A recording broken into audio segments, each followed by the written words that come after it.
ঈদের দিন থেকে এত কিছু খাওয়া হচ্ছে, মুখে যেন আর স্বাদটুকুই নেই। ওই জন্য আমি এই যে সকাল সকাল পান্তা, দুটো কাঁচা লঙ্কা, শুকনো লঙ্কা পুড়িয়ে নিয়ে চলে এসেছি। এবার নুন দিয়ে সুন্দর মতো ডলে ডলে মেখে নিচ্ছি।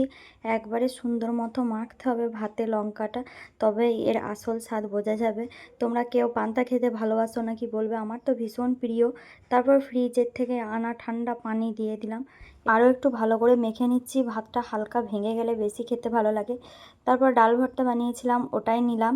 আর আমি একটু ঝালটা বরাবরই বেশিই খাই, তোমরা যেরকম ঝাল খাও এরকমভাবে একবার খেয়ে দেখো। যতই পোলাও বিরিয়ানি খাও, এর স্বাদ কিন্তু কেউই টক্কর দিতে পারবে না যতটা আমার মনে হয়। কালকের একটু তরকারিও রাখা ছিল, ওটা দিয়েই মেখেছিলাম ভাতটা। আর কীরকম যে স্বাদ হয়েছিল আমি মুখে বলতে পারবো না। যারা পান্তা খাও তারাই শুধু এই স্বাদটা বুঝতে পারবে। আর কেউ উল্টোপাল্টা কমেন্ট করে প্লিজ খাবারটার অপমান করো না।